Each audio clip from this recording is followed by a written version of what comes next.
وبركاته. الحمد لله رب العالمين. اللهم صل وسلم وبارك على سيدنا محمد مفتاح باب رحمة الله عدد ما في علم الله صلاة وسلاما دائمين بدوام ملك الله وعلى آله وصحبه ومن والاه. أعوذ بالله من الشيطان الرجيم. بسم الله الرحمن الرحيم. سبحانك لا علم لنا إلا ما علمتنا إنك أنت العليم الحكيم. رب اشرح لي صدري ويسر لي أمري واحلل عقدة من لساني يفقه قولي. قال رسول الله صلى الله عليه وسلم في حديثه: خيركم من تعلم القرآن وعلمه.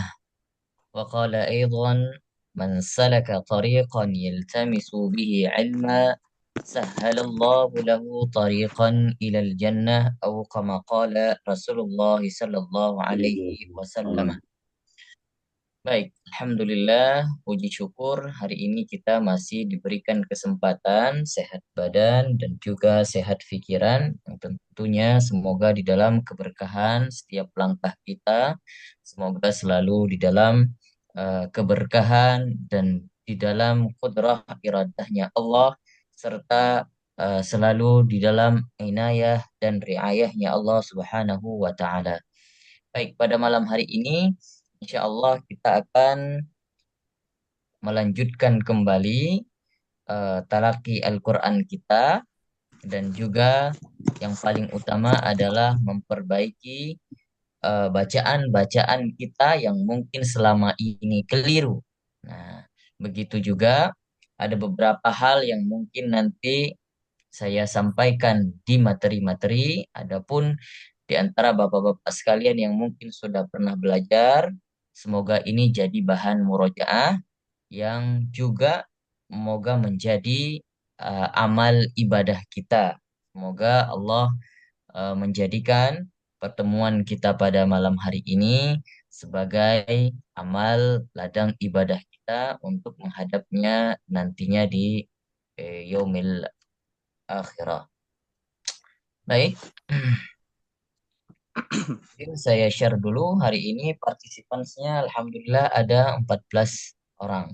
Ya, sudah termasuk juga para ibu-ibu, akhwat juga sudah gabung. Alhamdulillah, Mungkin nanti ikhwannya nambah, juga. Kak. Nggak tahu di tengah jalan ada yang nambah mungkin.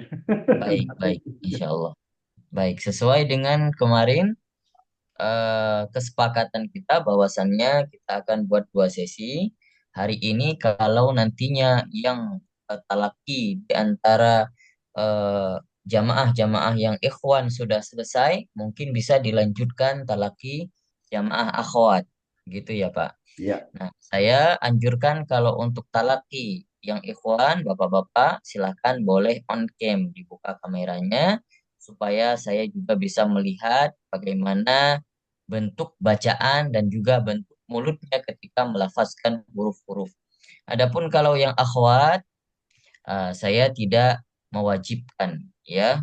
Jadi saya tidak mewajibkan untuk on cam, silahkan yang mau disilahkan, yang tidak juga tidak masalah.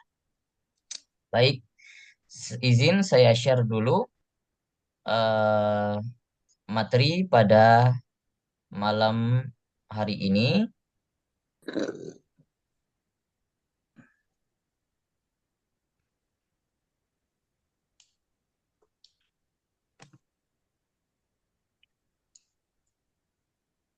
Sebentar.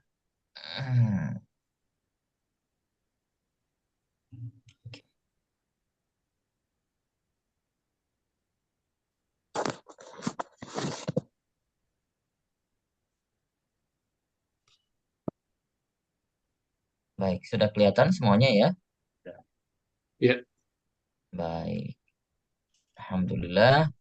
Kemarin kita bahas terkait dengan bab makhraj huruf. Masih kita di dalam pertemuan makhraj huruf di bab makharijul huruf, yang dimana kita mempelajari eh, buku atau kitab karangannya Imam Al-Jazari atau Imam Muhammad bin Muhammad bin Muhammad Al-Jazari, yang kemarin sekilas saya sudah menerangkan biografi singkat Al-Imam Al-Jazari. Baik, ini juga Al-Imam Al-Jazari, alhamdulillah sanadnya kita Al-Fatihah nanti yang saya akan eh, bagikan itu juga termasuk salah satunya bersambung langsung dengan Al-Imam Al-Jazari. Jadi walaupun kita tidak pernah ketemu, alhamdulillah sanad kita karena berkat guru-guru kita akhirnya tersambung langsung ke Imam Al-Jazari, juga tersambung langsung kepada para sahabat dan juga tentunya bersambung kepada Rasul Shallallahu Alaihi Wasallam. Dan karena berkat, nah walaupun kita tidak pernah melihat beliau, ya seakan-akan kita sudah diajari oleh Imam Al-Jazari langsung. Gitu. Itu fungsinya sanad. Nah, baik. Kemarin kita sudah membahas terkait dengan bab makharijul huruf yang pertama, yaitu al-jauf. Kita ulangi dulu. Bab makharijul huruf saya bacakan makharijul huruf sab'ata asyar 'ala alladhi yakhtaruhu man ikhtabar. Fa aliful jawfi wa ukhtaha wa hi hurufu maddin lil hawa'i tantahi. Nah, itu yang kemarin kita bacakan sampai di sini ya. Hari ini kita lanjutkan di halaq yang kedua. Nah, ini adalah bab makhraj yang kedua, yaitu al-halaq. Thumma li aqsal halqi hamzun ha'un. Thumma li wasqihi fa'ainun ha'un. Adnahu ghainun kha'uha wal qafu. Aqsal lisani fauqu summal kafu. Nah, jadi untuk pembahasan, oke. Untuk pembahasan hari ini kita fokus pada bait yang ini sampai di sini saja. Nah, sampai di sini. Di barisnya yang ini sampai di sini. Nah, ini sudah masuk ke dalam bab yang baru nanti. Oke. Baik, kita membahas terkait dengan al-halaq. Apa arti halaq? Al-halaq itu adalah kalau dibahasakan kerongkongan, tenggorokan. Nah, tenggorokan disebut dengan halaq. Jadi seluruh yang ada pada halaq, pada tenggorokan itu ada tiga kota. Kalau diibaratkan al-halaq itu adalah sebagai wilayah atau sebagai kota, maka di dalam kota tersebut dibagikan 3 kecamatan gitu. Jadi dibagi kepada 3 bagian. Bagian yang pertama disebutkan adalah Aqsa. Aqsa itu adalah pangkal. Pangkal, nanti kita akan melihat gambarnya, di mana disebutkan Aqsa. Kemudian di dalam Aqsa ya atau pangkal tenggorokan itu 2 huruf saja, yaitu Hamzah dan Ha. Ada Hamzah dan Ha. Jadi di masing-masing rumah di wilayah Aqsa itu ada 2 orang yang tinggal, yaitu si Hamzah dan si Ha. Begitu. Kemudian wilayah yang kedua ada namanya Wasat. Wasat itu adalah pertengahan. Di pertengahan ada 2 rumah. Di dalamnya tinggal si Ain dan si Ha. Jadi ada 2 huruf yang ada pada wasat atau wastul halqi. Ain dan Ha. Ain dan Ha. Bukan Ha, tapi Ha. Ain dan Ha. Kalau Ha tadi masuk ke Aqsa atau Hamzah masuk ke Aqsa. Kemudian wilayah yang ketiga disebutkan dengan Adna. Apa itu Adna? Adna itu adalah ujung. Ya, sebagian buku-buku tajwid ini ada yang keliru menerjemahkan Adna. Ada yang mengatakan Adna ini karena dia adna itu sebenarnya dalam bahasa Arab itu rendah atau di bawah. Maka dianggap bahwa adna yang paling bawah itu ain dan ghain dan kha. Bukan. Adna ini maksudnya adalah dekat atau ujung. Boleh diartikan ujung. Dekat. Dekat dengan apa? Dekat dengan al-jauf atau rongga mulut. Jadi, kalau diibaratkan aqsa tadi di pangkal, kemudian naik ke wastul halqi, pertengahan, naik lagi di bagian sini, ini namanya adna, ujung. Ujung tenggorokan. Ada dua yang tinggal di wilayah ujung, yaitu sirin dan kho. Hanya 6 huruf saja yang masuk ke dalam huruf-huruf al-halaq. Nah, nanti wal qafu ini sudah masuk ke aqsal lisan. Jadi sampai di sini sebenarnya pembahasan terkait dengan al-halaq. Ini kita mengambil keberkahan dengan membacakan kitab yang dikarang oleh Al-Imam Al-Jazari. Baik, ilustrasinya saya akan buka PPT agar lebih mudah untuk dipahami. Nah,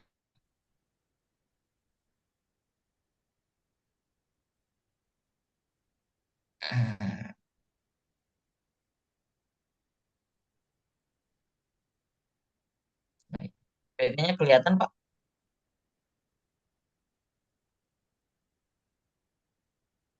Kelihatan ya? Kelihatan, kelihatan. Udah. Iya, baik, kelihatan. Alhamdulillah. Baik.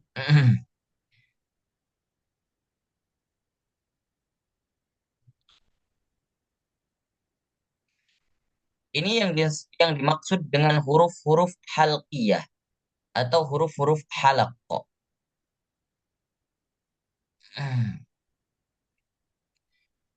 Huruf halaq ini gambarnya terlalu kecil. Sebentar saya zoom dulu.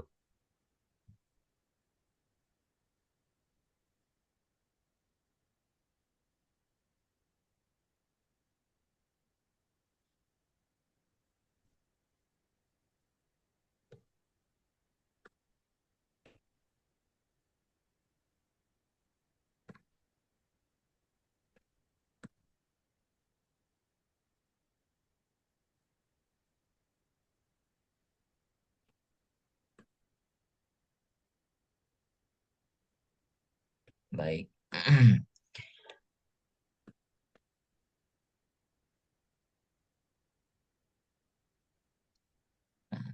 Ini adalah huruf halaq. Huruf halaq seperti yang telah kita pelajari tadi, bahwasannya ada yang namanya huruf yang keluar daripada pangkal tenggorokan. Pangkal tenggorokan yaitu di bagian paling ujung atau paling jauh daripada rongga mulut. Ini rongga mulut, paling jauh dari rongga mulut ada pangkal. Maka di sana ada huruf A dan H. Begitu juga di tengah tenggorokan, bagian sini yang ada tanda birunya, maka di situ tempat rumahnya Ain dan H.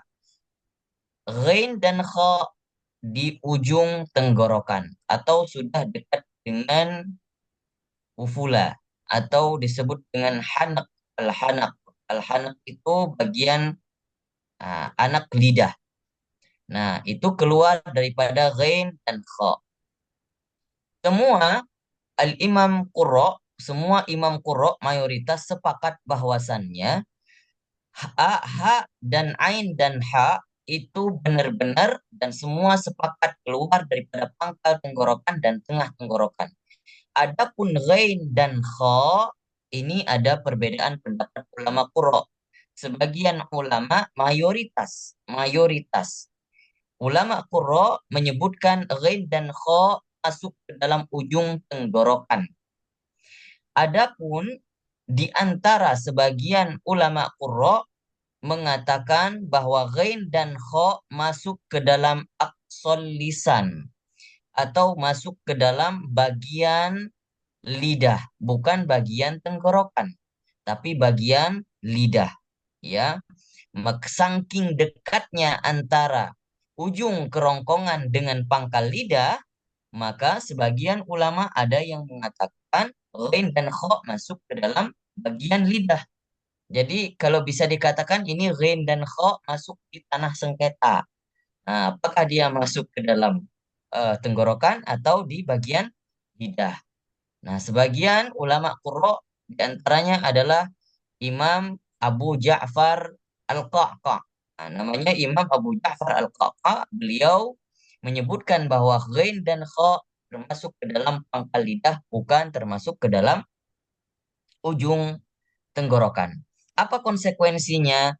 Konsekuensinya saat ulama qurra yang lain yang menyebutkan bahwa ghain dan kha masuk ke dalam pangkal lidah, atau ujung tenggorokan, maka ketika kita membaca hukumnya diizharkan, nun sukun bertemu dengan salah satu huruf izhar, yaitu ghain dan kha, maka bacaannya jelas. Bacaannya jelas. Jadi dibaca seperti yang kita pelajari. Misalnya, min ghairin. Bacaannya jelas. Min ghairin. Adapun Abu Ja'far Al-Qa'qa' di dalam riwayatnya, bacaannya, beliau menyebutkan bahwa ghain dan kha ini masuk ke dalam aqsal lisan. Maka konsekuensinya adalah ketika membaca huruf nun sukun bertemu dengan ghain dan kha, maka sama seperti masuk ke dalam huruf ikhfa. Jadi nun sukun dimasukkan ke dalam kha. Contohnya misalnya min min khauf min khauf. Mungkin kita agak sukar memprakteknya karena gak biasa. Begitu juga min ghairin. Min ghairin. Min ghairin. Dibacanya berdengung karena dimasukkan ke dalam huruf lain. Ini bacaan Abu Ja'far Al-Qa'qa'. Nah, ini riwayatnya riwayat termasuk riwayat yang sangat jarang, ya, atau disebutkan biasanya riwayat syadz. Kalau di dalam surah Al-Quraisy berarti dibacakan kalau Abu Ja'far Al-Qaqqa bacanya adalah min wa amanahumu wa amanahumu min khawf. Kalau kita membaca wa amanahum min khawf. Kalau bacaan yang syad, Abu Ja'far membacanya wa amanahumu min khawf. Nah, begitu.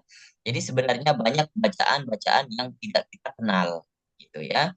Jadi sehingga kalau kita mendengarkan beberapa bacaan nantinya, hmm, misalnya sholat di bagian eh, atau di luar negeri begitu. Jadi kita akan mendapatkan beberapa riwayat bacaan yang mungkin jarang kita mendengarkan. Kalau kita belum paham, jangan langsung menjustifikasi itu salah. Tapi kita harus pelajari dulu karena sebenarnya bacaan banyak sekali, ya.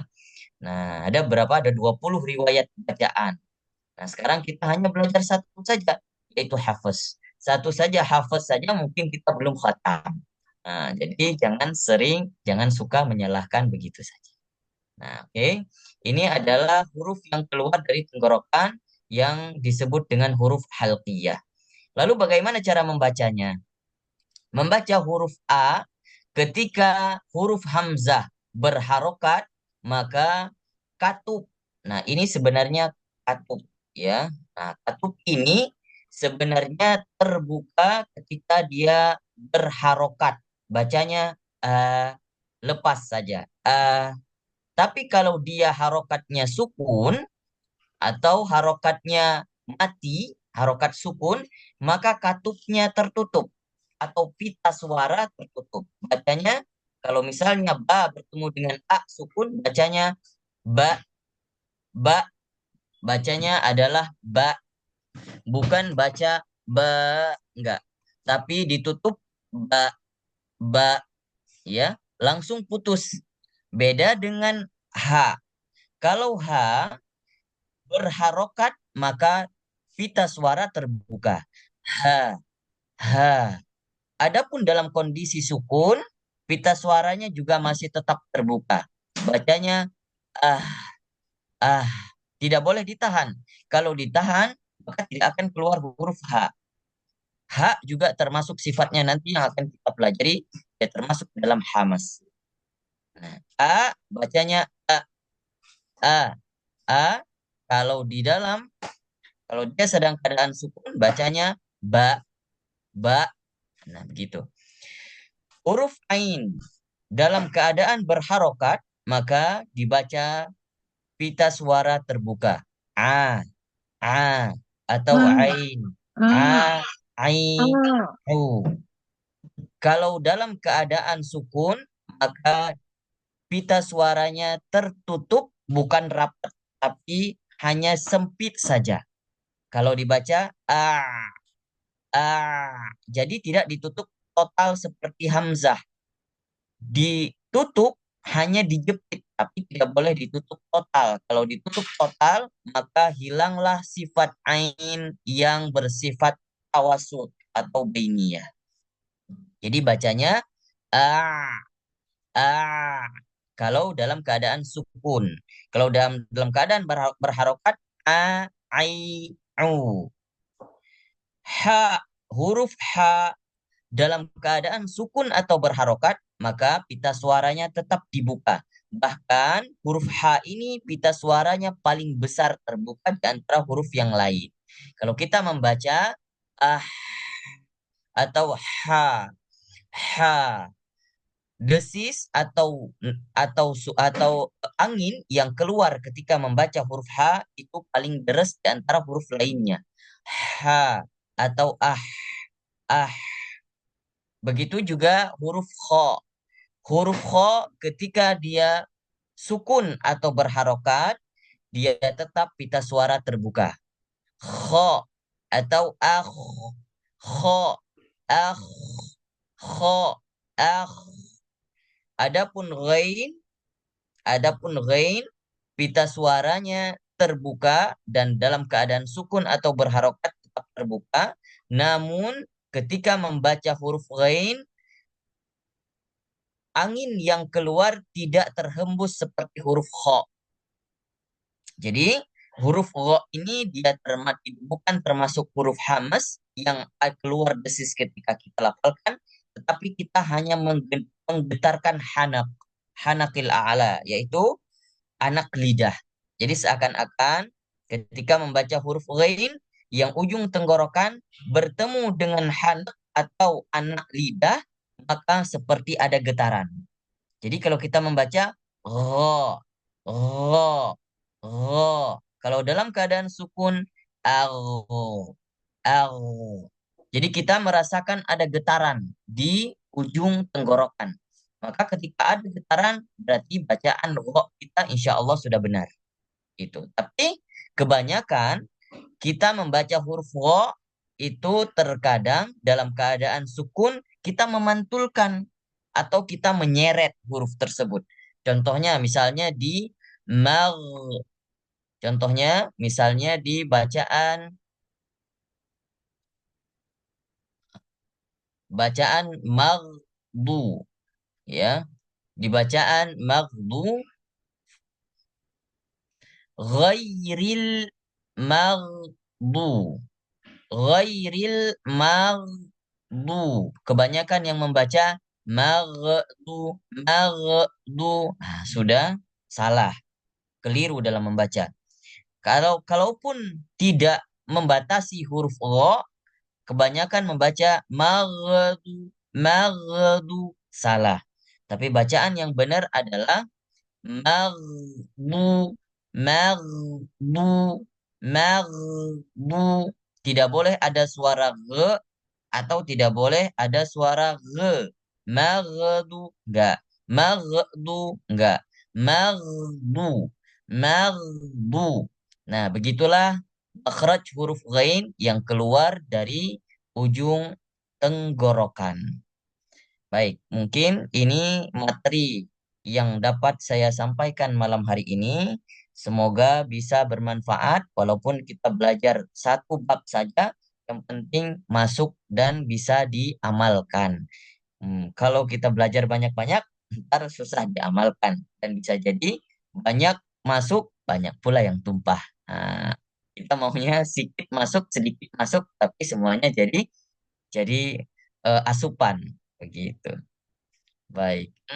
Ada pertanyaan sampai di sini?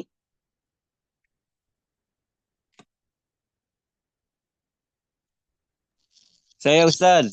Ya, Assalamualaikum. silakan Bapak Ibkar.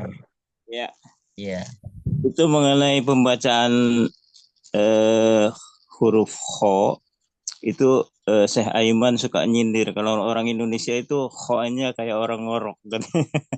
iya. Memang Syekh Syekh kesulitan. Aiman Suwaid. Ya, Rusdi. Syekh Aiman Ya, Rusdi. ya. Syekh Aiman Rusdi ya. Bagaimana katanya Pak? Bacaan kho aja orang Indonesia itu dan Malaysia, Brunei itu seperti orang ngorok katanya. Seperti orang ngorok. Ya. Iya, karena dibacanya itu mungkin kalau orang ngorok terlalu ujung, jadi sudah dekat dengan khayshum, sudah dekat dengan rongga hidung. Jadinya terdengar kan kalau kita lihat dari sisi secara biologisnya bahwa tenggorokan kita ada hubungannya sama rongga rongga hidung. Jadinya kalau bacanya sudah terlalu ujung dan mendekati dengan rongga hidung, maka benar seperti Syekh Aiman mengatakan seperti orang ngorok. Nah, itu adalah suara orang ngorok, bukan membaca huruf kho. Nah, adapun bacaannya adalah kita rasakan bahwa huruf kho itu benar-benar keluar daripada ujung tenggorokan sendiri. Kho, kho, kho, atau akh, akh, kho, makhrajil, makhrajil. Bukan ketika membaca kalau sudah terlalu ujung jadinya ah, ah. Itu sudah aneh, bacaannya sudah mendekati kepada ujung ataupun masuk ke dalam wilayah hidung. Gitu, mungkin Bapak Ibkar.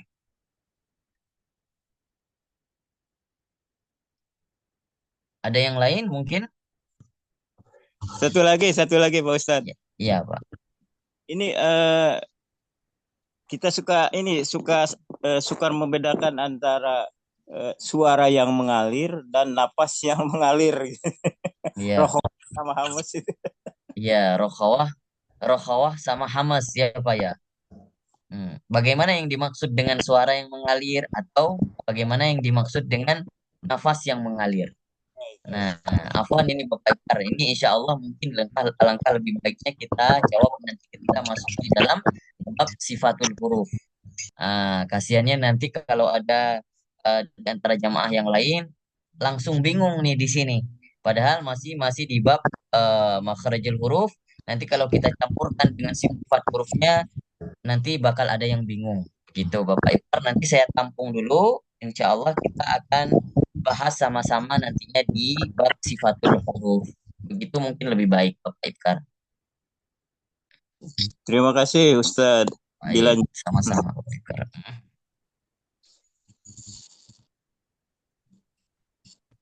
Ada lagi? Kalau tidak ada lagi, kita lanjutkan ke sesi talaki.